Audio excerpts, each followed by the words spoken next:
back, everybody. Welcome back to Scott Tyndall's Home Shop. I'm Scott, and in the background, Sarah. there she is.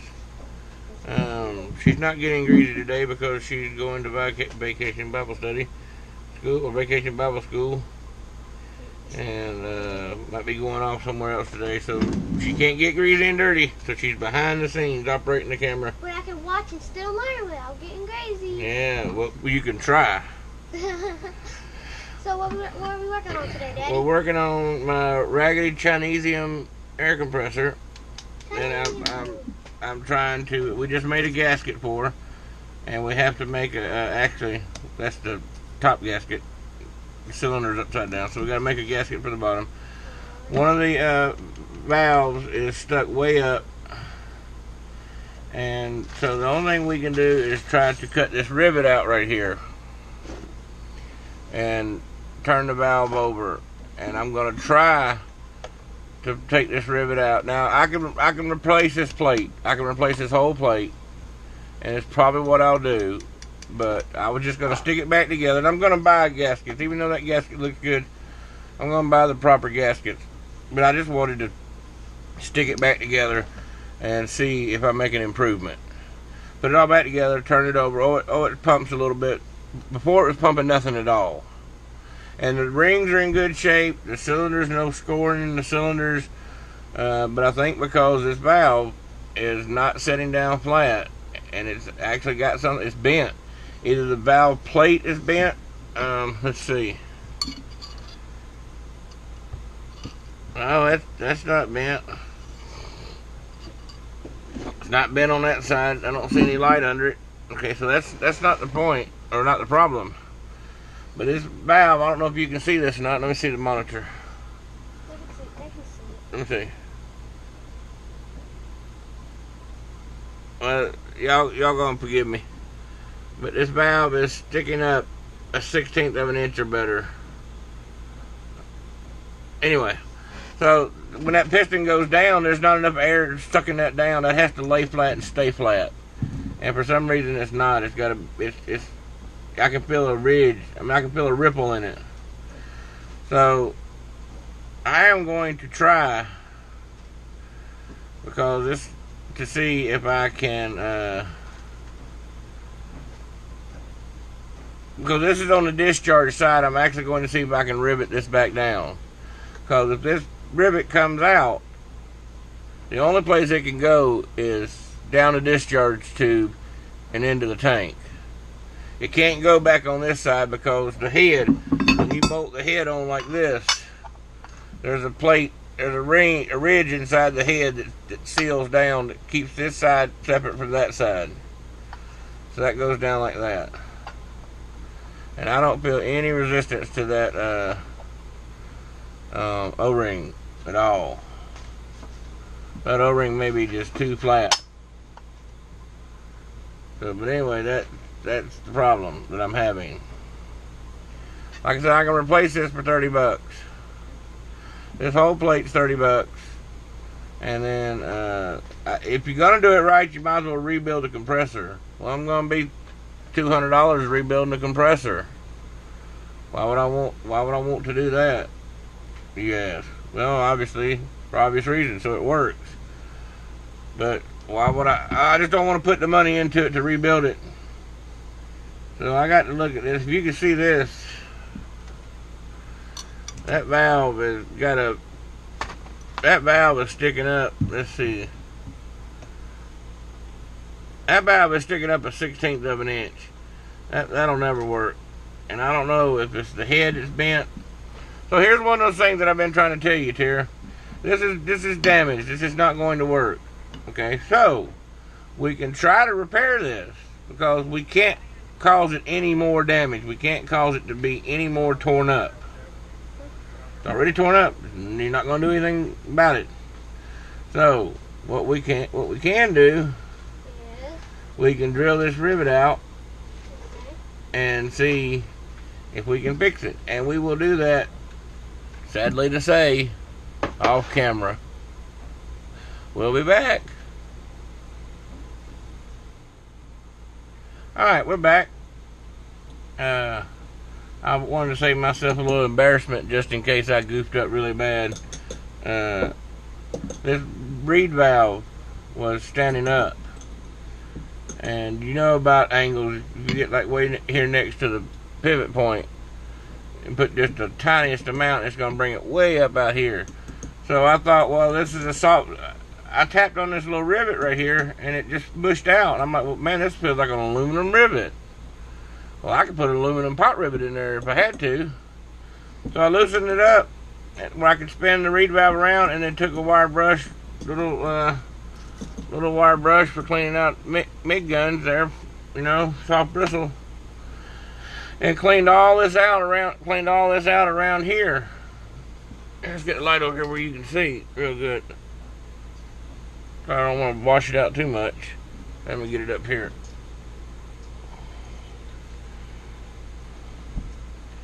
There we go. So I just cleaned all this grit. I don't know what this is. I would call it carbon if it was a gas engine, but it's grit and dust and a little bit of oil that seeps by that just got packed up in here. It's all down in there. Isn't that amazing? Just everywhere. So anyway, I got it where I could turn it and clean it off, and now the reed valve lays down nice and flat. And I tighten the rivet back up. No better or no worse than how the other rivets tightened up. So there you go. So we'll continue on with making a new gasket, and we'll stick her back together and see if she chooches. Let's do that now. Let's see here. Gotta be real careful with these reed valves. I just want this stuff out around these valves so that when they go back to working, if they go back to working, they don't, and I mean real careful as in just a teensy little brushes. One piece of trash gets under there, and it quits working, just like this other side did.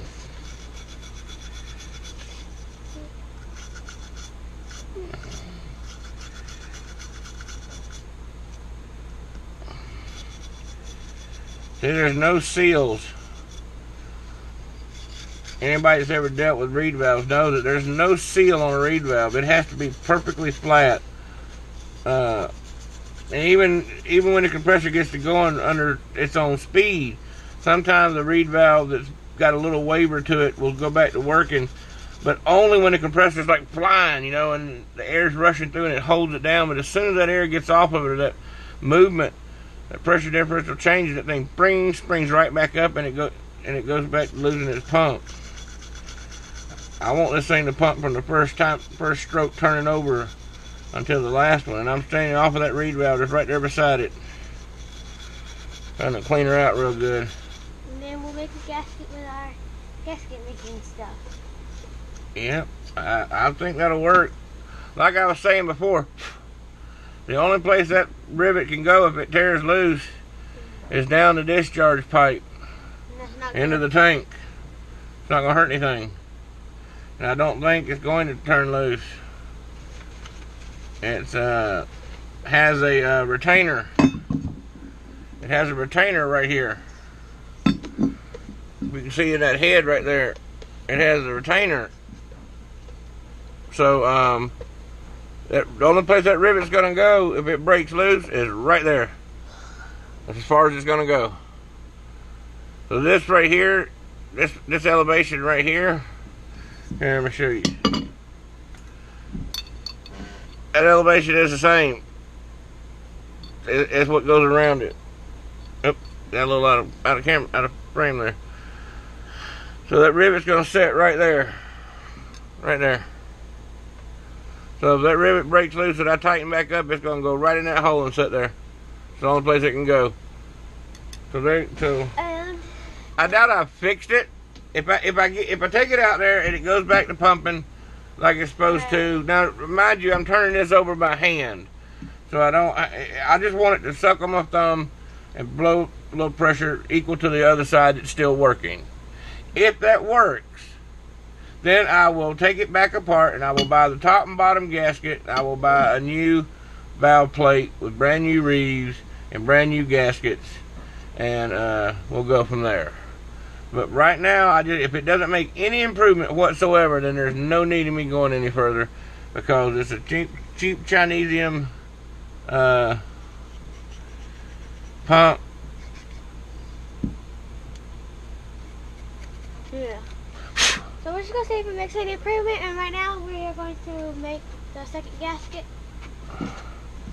Alright, now I just gotta clean out none of this, so I'm just gonna take this sandpaper, because it's real thin.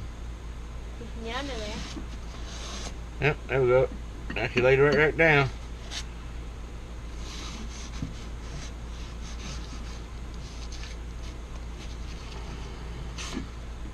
Right now?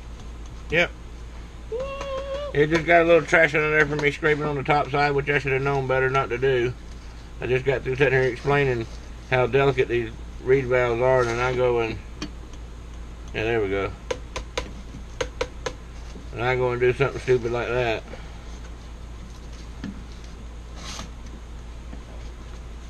Yeah, that's not exactly flat, but it's a whole lot closer than what it was.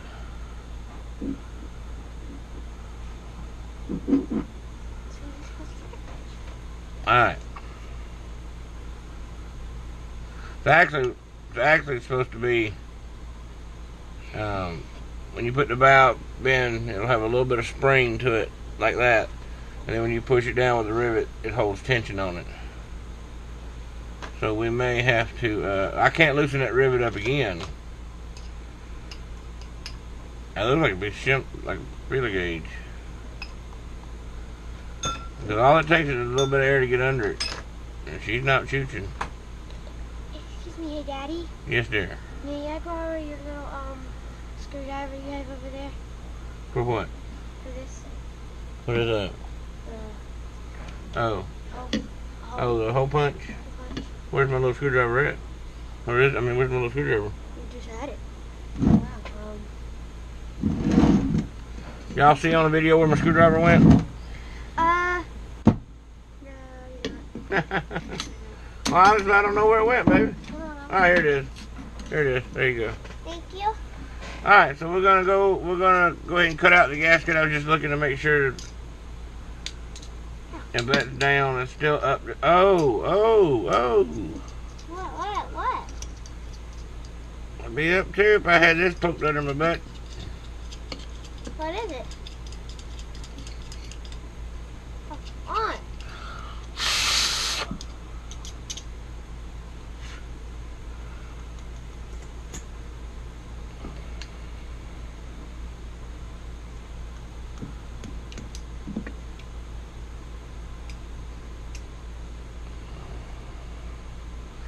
Well, I can't keep working that rivet back and forth. I've already flattened it out once.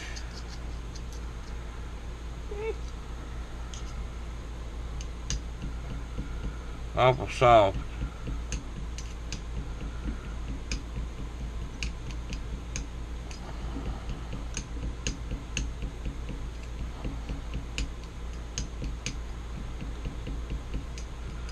I don't know, I'm looking.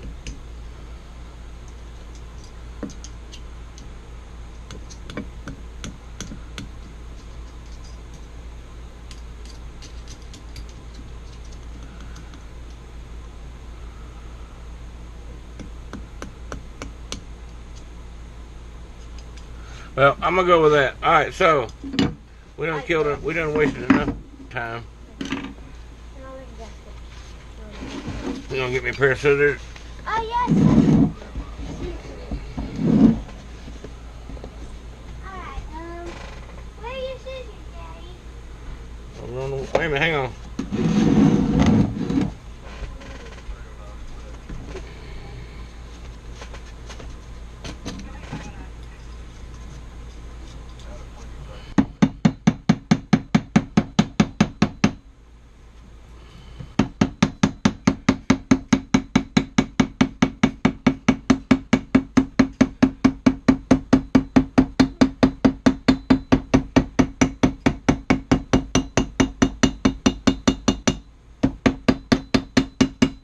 Right there. Watch this, baby. Just go right around the edge. There you go. You didn't have to use scissors. What a magician. Not a magician. Magician. Now you got me where I can't say it. There you go. A magic man. There you go. Call him a magic man. Magic man. Magician. Magician. Alright, now, alright. Never mind. Y'all don't pay any attention to this. Let's get the light down here where they can see. Well, now the light's in their way. Now, we're in the radio room. In the work room. Alright, now. I know how to cut out gaskets and all, but there's got to be a better trick. And I thought about, it'd be really nice if I could glue this down. And that way when I got through tapping it out, it didn't move, because you have to hold it still the entire time. I almost thought about getting my copper gasket maker outside and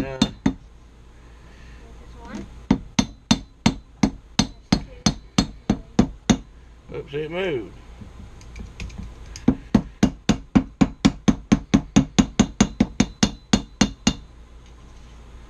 Alright, now we're going to do the cylinder.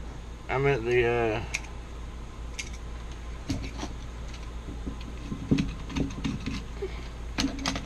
hole here.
we should take a break and go eat breakfast.